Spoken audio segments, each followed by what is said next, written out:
नमस्कार, जोहार। झारखंड का एकमात्र सरकारी न्यूज चैनल क्लीन न्यूज में आपका स्वागत है। समस्या किसान से जुड़ा हो या हो पारा शिक्षकों का मुद्दा, हर खबर पर होगी हमारी पैनी नज़र। सभी खबर सिलेक्टेड और काम की है, तो वीडियो के अंत तक बने रहें। साथ ही आप न्यूज को किस गांव या शहर से देख रहे हैं, हमें कमेंट में ज़रूर बताइए। आज का लाइक हम 100 रखते हैं, उम्मीद है कि आप इसे पूरा करेंगे।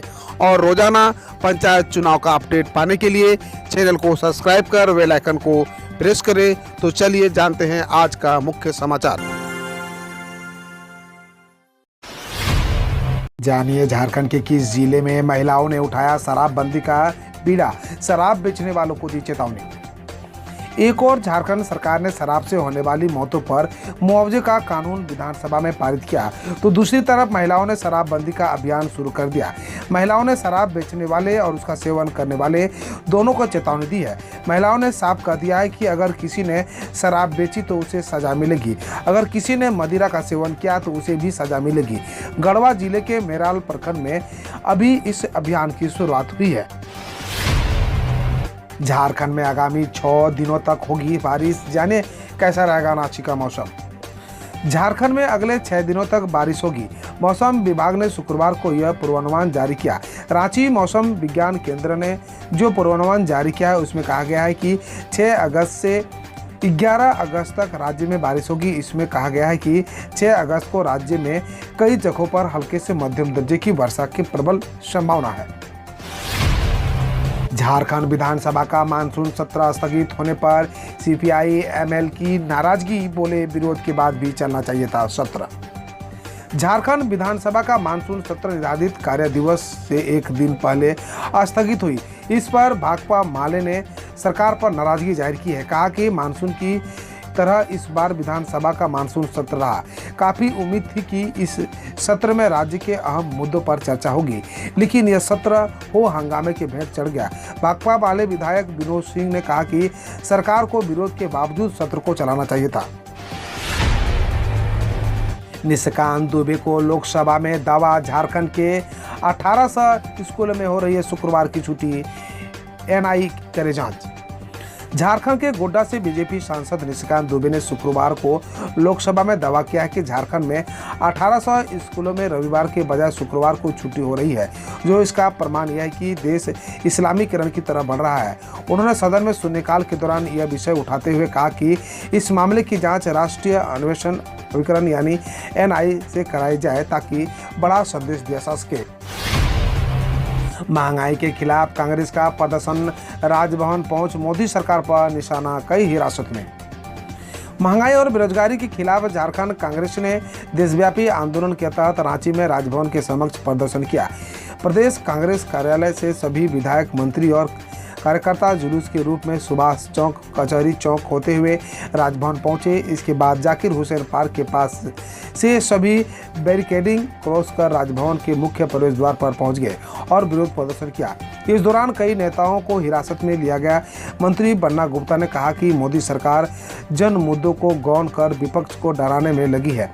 भाजपा ने पहले युवाओं को बेरोजगार किया, अब महंगाई की थाली से निवाला छीन रही है। आपको बता दें कि हिरासत में लिए गए कांग्रेस नेताओं से मिलने पूर्व मंत्री सुबोध का सहाय मोराबादी फुटबॉल ग्राउंड स्थित कैंप जेल पहुंचे। झारखंड में सुखाड़ के हालात, 2 महीने से राशन नहीं मिलने से लाभुकों में आक्रोश, ब्लॉक का करेंगे घेराव। झारखंड के पूर्वी सिंहभूम जिले के चाकुलिया प्रखंड अंतर्गत बिरदो पंचायत स्थित चांदुआ, कोलाडी, फालदोहा, कमदीहा, डेंगाम, रघुनाथपुर तथा श्याम सुंदरपुर गांव के लाभुकों को 2 महीने से राशन नहीं मिला है। इससे वे काफ़ी आक्रोशित है। इसकी शिकायत उन्होंने मुखिया सरस्वती हांसदा को की है। मुखिया सरस्वती हांसदा से इस मामले में हस्तक्षेप कर जल्द से जल्द उन्हें राशन उपलब्ध कराने का आश्वासन दिया है। राशन नहीं मिलने पर वे ब्लॉक का घेराव करेंगे। अवैध शराब से मौत पर पीड़ित परिवार को दोषी देंगे 10 लाख तक का मुआवजा, होगी 10 साल की सजा। झारखंड में अवैध नकली या मिलावटी शराब पीने से मौत होने पर कोर्ट के आदेश से दोषी को 10 लाख रुपए तक का मुआवजा पीड़ित परिवार को देना होगा। अगर दोषी कोर्ट के आदेश के तहत मुआवजे का भुगतान नहीं कर पाता है तो ऐसी स्थिति में कानूनी प्रक्रिया के तहत दोषी को चल अचल संपत्ति से मुआवजे की वसूली की जाएगी। ये प्रावधान झारखंड उत्पादन संशोधन विधेयक 2022 में किया गया है। विधानसभा गुरुवार को इसकी मंजूरी मिल गई है। झारखंड में रिकवरी रेट 98.56%। फिर भी ईस्ट सिंहभूम में सबसे ज्यादा कोरोना मरीज। झारखंड में कोरोना के मरीजों के मिलने का सिलसिला जारी है। हालांकि नए मरीजों के मिलने की रफ्तार थोड़ी कम जरूर हुई है, जबकि रिकवरी रेट तेजी से बढ़ रहा है।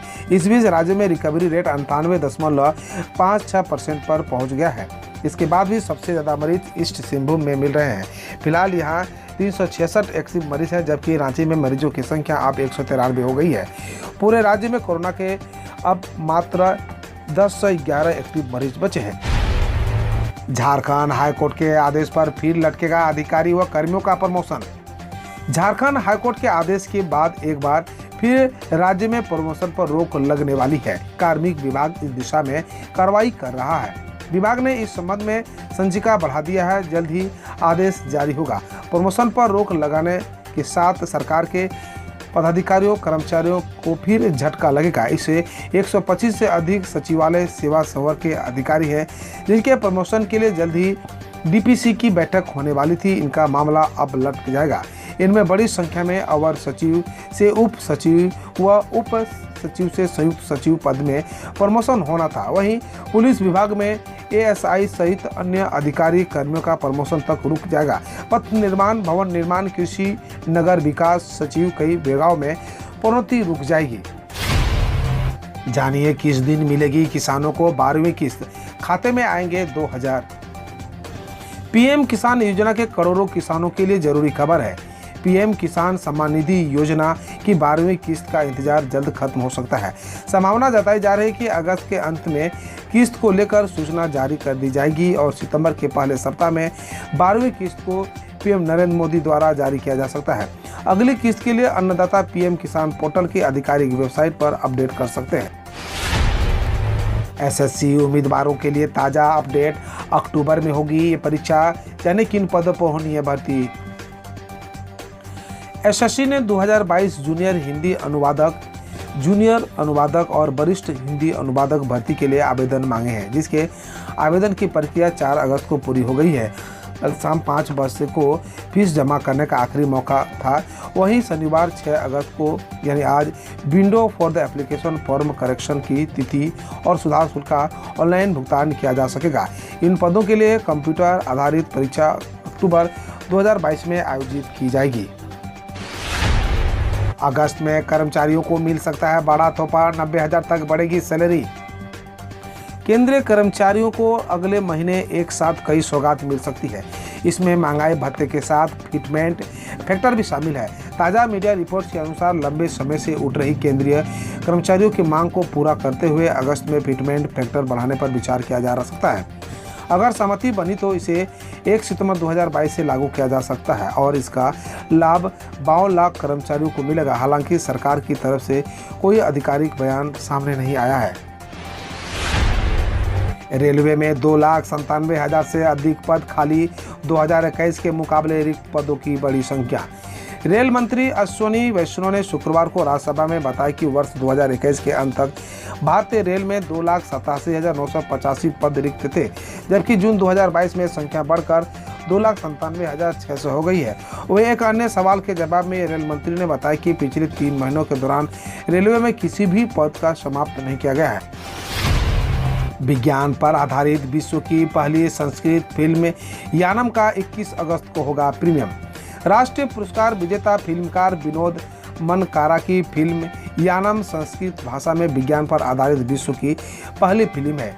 इसरो अध्यक्ष एस सोमनाथ चेन्नई में 21 अगस्त को कुछ चुनिंदा दर्शकों के सामने इस फिल्म के प्रीमियम के कार्यक्रम का उद्घाटन करेंगे। गौरतलब है कि यह फिल्म भारत में सफल मंगलयान यानी मार्स ऑर्बिट मिशन पर आधारित है। राज्य के प्रत्येक जिले में एक संस्कृत भाषी गांव विकसित करेगी उत्तराखंड सरकार। उत्तराखंड सरकार प्रदेश के प्रत्येक जिले में एक संस्कृत भाषी गांव विकसित करेगी और उन्हें संस्कृत ग्राम कहा जाएगा। राज्य के शिक्षा मंत्री धन सिंह रावत ने कहा कि इन गांवों के निवासियों को प्राचीन भारतीय भाषा को दैनिक बोलचाल में इस्तेमाल करने का प्रशिक्षण विशेषज्ञों द्वारा दिया जाएगा। उन्हें कहा गया कि ग्रामीणों को वेद और पुराण भी पढ़ाए जाएंगे। पुलिस हमारे नेताओं को घसीट कर ले गई, 2-3 को मारा भी, हिरासत में लिए जाने से पहले राहुल।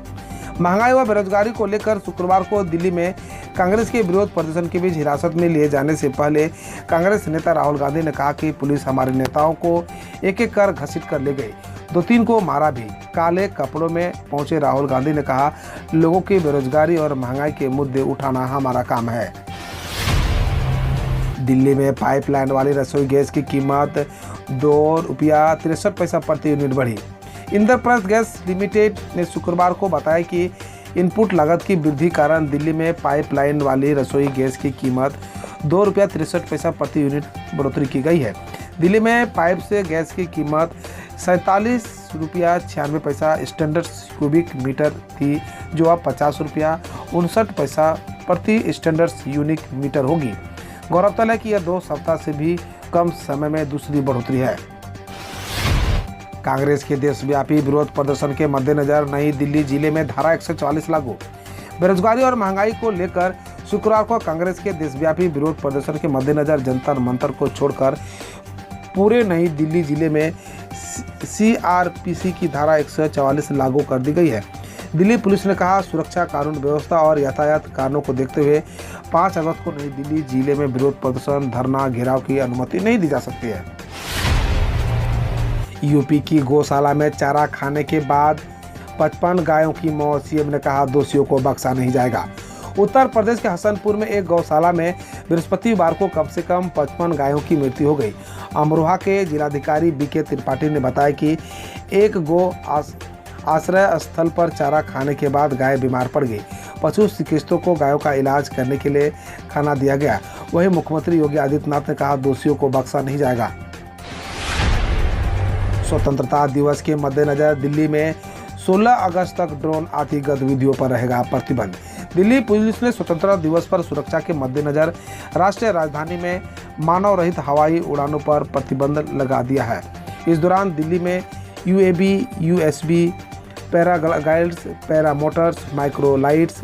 हम रोज ऐसे ही न्यूज लाते रहेंगे, तो यदि आपने अभी तक क्लीन न्यूज को सब्सक्राइब नहीं किया है तो पहले फटाफट सब्सक्राइब कर लें, साथ ही बेल आइकन को दबा दें ताकि कोई अपडेट मिस ना हो।